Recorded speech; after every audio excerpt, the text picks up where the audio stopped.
ವಕೀಲೆ ಜೀವ ಆತ್ಮಹತ್ಯೆ ಕೇಸ್ಗೆ ದಿನಕ್ಕೊಂದು ಟ್ವಿಸ್ಟ್ ಸಿಗ್ತಾ ಇದೆ.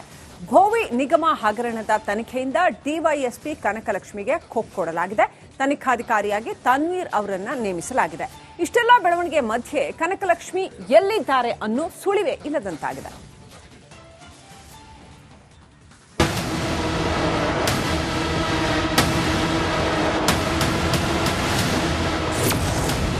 ಭೋವಿ ನಿಗಮದ ತನಿಖೆಯಿಂದ ಡಿವೈಎಸ್ಪಿಗೆ ಕೋಕ್. ತನಿಖಾಧಿಕಾರಿಯಾಗಿ ಸಿಐಡಿ ಡಿವೈಎಸ್ಪಿ ತನ್ವೀರ್ ನೇಮಕ. ವಕೀಲೆ ಜೀವ ಕೇಸ್ಗೆ ದಿನಕ್ಕೊಂದು ಟ್ವಿಸ್ಟ್ ಸಿಗ್ತಿದೆ. ಡಿವೈಎಸ್ಪಿ ಕನಕಲಕ್ಷ್ಮಿ ವಿಚಾರಣೆ ವೇಳೆ ಕಿರುಕುಳ ನೀಡಿದ್ದಾರೆ ಎಂದು ಡೆತ್ ನೋಟ್ನಲ್ಲಿ ಬರೆದಿಟ್ಟು ಜೀವ ಆತ್ಮಹತ್ಯೆಗೆ ಶರಣಾಗಿದ್ರು. ಇದೀಗ ಭೋವಿ ನಿಗಮ ಹಗರಣದ ತನಿಖೆಯಿಂದ ಡಿವೈಎಸ್ಪಿ ಕನಕಲಕ್ಷ್ಮಿಗೆ ಕೋಕ್ ಕೊಡಲಾಗಿದೆ.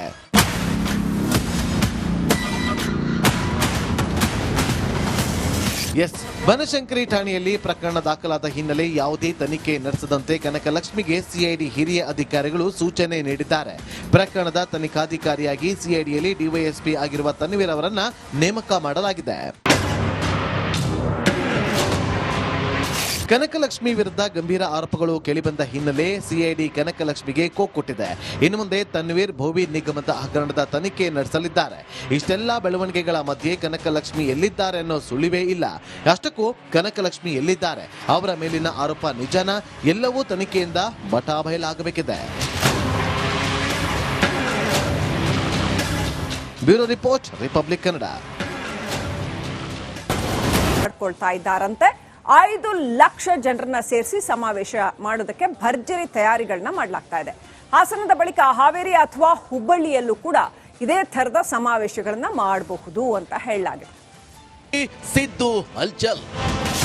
ಸಿಎಂ ಕುರ್ಚಿ ಖಾಲಿ ಮಾಡಿಸಬೇಕು ಅನ್ನೋ ಎದುರಾಳಿಗಳಿಗೆ ಸಿದ್ದು ಟಕ್ಕರ್ ಕೊಡೋಕೆ ಅಣಿಯಾಗ್ತಿದ್ದಾರೆ. ಒಕ್ಕಲಿಗ ಕೋಟೆಯಲ್ಲಿ ಸ್ವಾಭಿಮಾನಿ ಬಾವುಟ ಹಾರಿಸುವ ಮೂಲಕ ಶಕ್ತಿಶಾಲಿ ಸಂದೇಶ ನೀಡಲು ಸಿದ್ದು ಟೀಮ್ ಸಜ್ಜಾಗಿದೆ. ಸಿದ್ದರಾಮಯ್ಯ ಹೆಜ್ಜೆಗೆ ಹೈಕಮಾಂಡ್ ಸಹ ಗ್ರೀನ್ ಸಿಗ್ನಲ್ ಕೊಟ್ಟಾಗಿದೆ. ದಾವಣಗೆರೆಯ ಸಿದ್ದರಾಮೋತ್ಸವ ಘಾಟಿಯಲ್ಲೇ ಸ್ವಾಭಿಮಾನಿ ಸಮಾವೇಶ ನಡೆಸಬೇಕು.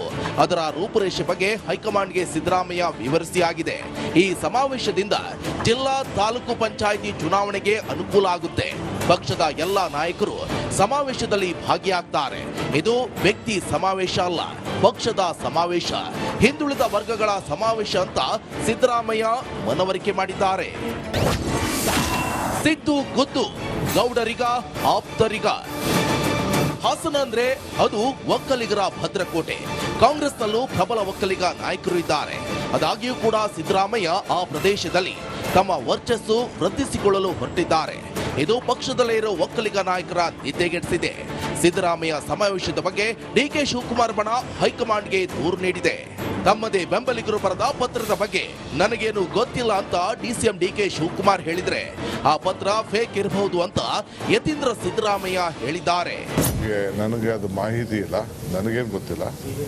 ಬಟ್ ನನಗೆ ಚೀಫ್ ಮಿನಿಸ್ಟರ್ ತಿಳಿಸಿದ್ದಾರೆ ಆ ಕಾರ್ಯಕ್ರಮ ಈ ರೀತಿ ಇವರೆಲ್ಲ ಮಾಡಕ್ಕೆ ಹೊರಟಿದ್ದಾರೆ ಅಂತ ಅವ್ರು ನನ್ನ ಗಮನಕ್ಕೆ ತಂದಿದ್ದಾರೆ. ಮಿಕ್ಕಿದ್ದು ನಾನು ಇರಲಿಲ್ಲ. ನಾನು ಅವರು ಭೇಟಿ ಮಾಡಿ 3-4 ದಿನ ಆಯಿತು. ನಾನು ಬಂದೆ ಇಲ್ಲಿಗೆ 3 ದಿನ ಆಯಿತು. ತಮಗೆ ಗೊತ್ತಿದೆಯಲ್ಲ, ಪಾರ್ಟಿ ಯಾವತ್ತೂ ಪ್ರೆಸೆನ್ಸ್ ಇದ್ದೇ ಇರ್ತದೆ. ಖಂಡಿತ ಪತ್ರ ಯಾವುದು ಬಂದಿಲ್ಲ. ಬಹುಶಃ ಯಾವುದು ಫೇಕ್ ಲೆಟರ್ ಹೊರಡ್ತಿರ್ಬೋದು. ನನಗಂತೂ ಯಾವುದು ಬಂದಿಲ್ಲ. ಸೊ ಹಾಗಾಗಿ ಪಕ್ಷದ ಸಂಪೂರ್ಣ ಅನುಮತಿ ಇದೆ ಮತ್ತೆ ಸಹಮತ ಇದೆ. ಇತ್ತ ಡಿಕೆ ಶಿವಕುಮಾರ್ ಬಣಕ್ಕೆ ಕೌಂಟರ್ ಕೊಡಲು ಸಿದ್ದರಾಮಯ್ಯ ಬಣವು ಸಜ್ಜಾಗಿದೆ. ನನ್ನನ್ನ ಕೆಪಿಸಿಸಿ ಅಧ್ಯಕ್ಷನನ್ನಾಗಿ ಮಾಡಲಿ, ನಾನು ಸಚಿವ ಸ್ಥಾನ ಬಿಡೋಕೆ ಸಿದ್ಧ ಅಂತ ಸಚಿವ ಕೆಎನ್ ರಾಜಣ್ಣ ಹೇಳಿದ್ದಾರೆ. ಆ ಮಾತಿಗೆ ಡಿಕೆ ಶಿವಕುಮಾರ್ ಕೂಡ ಕೌಂಟರ್ ಕೊಟ್ಟಿದ್ದಾರೆ. ನಾನು ಒಬ್ಬ ಹೈಕಮಾಂಡ್ ಅಲ್ಲಿ ನಿರ್ಣಯ ಮಾಡಿದ್ರೆ ನಾನು ಕೂಡ ಆಕಾಂಕ್ಷಿನೇ. ಕಷ್ಟ ಇಲ್ದಿರೋದು ಯಾವುದು? ಏನು ಮಂತ್ರಿ ಕೆಲಸ ಸುಲಭನಾ? ಮಂತ್ರಿ ಕೆಲಸನೂ ಕಷ್ಟನೇ. ಕೆಲಸ ಮಾಡುವಂತವ್ರಿಗೆ ಎಲ್ಲಾನು ಕೂಡ ಕಷ್ಟಕರವಾಗಿರ್ತದೆ. ಆದ್ರೆ ಕಷ್ಟ ಏನೇ ಇದ್ರು ಕೂಡ we will take it as A challenge. ಅಂದ್ರೆ ಸಚಿವರಾಗಿ ಅಥವಾ ಅಧ್ಯಕ್ಷ ಎರಡೂ ಕೂಡ ನಿಭಾಯಿಸಬೇಕು ಅಥವಾ ಒಂದು ಅಂತ ನಿಮ್ಮ ಮನಸ್ಸಿಗೆ? ನಮಗೆ ನಾನು ಹೇಳ್ತೀನಲ್ಲ, ಮೊದಲೇ ಹೇಳಿದ್ದೀನಿ, ನನಗೆ ಅಧ್ಯಕ್ಷನ ಅವಕಾಶ ಕೊಡೋದಾದ್ರೆ ನಾನು ಸಚಿವ ಸ್ಥಾನ ಬಿಡ್ಲಿಕ್ಕೆ ಸಿದ್ಧ ಇದ್ದೇನೆ. ಮೀಡಿಯಾಲಿ ಯಾವತ್ತೂ ರಾಜಕೀಯ ನಡೆಯಲ್ಲ. ಮೀಡಿಯಾಲಿ ಯಾರು ರಾಜಕಾರಣ ಚರ್ಚೆ ಮಾಡೋಕ್ಕೆ ಯಾರಿಗೂ ಸೂಕ್ತ ಅಲ್ಲ, ಯಾವ ಪಾರ್ಟಿಗೂ ಸೂಕ್ತ ಅಲ್ಲ. ಒಟ್ನಲ್ಲಿ ಕಾಂಗ್ರೆಸ್ ಸಾರಥಿ ಆಯ್ಕೆಗೆ ಸೆಣಸಾಟ ಜೋರಾಗಿದೆ. ಈ ಪೈಕಿ ಹೈಕಮಾಂಡ್ ಯಾರಿಗೆ ಮಣೆ ಹಾಕುತ್ತೋ ಕಾದು ನೋಡಬೇಕಿದೆ. Bureau report, republic Kannada, Bengaluru. ಕಾಂಗ್ರೆಸ್ನಲ್ಲಿ ಬಣ ಬಡಿದಾಟ ಮತ್ತೆ ಹೆಚ್ಚಾಗ್ತಾ ಇದೆ. ಸಿದ್ದರಾಮಯ್ಯ ವರ್ಚಸ್ಸು ಎದುರಾಳಿ ಬಣದ ನಿದ್ದೆಗೆಡಿಸಿದೆ. ಒಕ್ಕಲಿಗ ಕೋಟೆಯಲ್ಲಿ ಸ್ವಾಭಿಮಾನಿ ಬಾವುಟ ಹಾರಿಸೋದಕ್ಕೆ ಸಿದ್ದರಾಮಯ್ಯ ಹೊರಟಿದ್ದಾರೆ. ಇದು ಪಕ್ಷದಲ್ಲೇ ಇರೋ ಒಕ್ಕಲಿಗ ನಾಯಕರಿಗೆ ನುಂಗಲಾಗದ ತುತ್ತಾಗಿದೆ.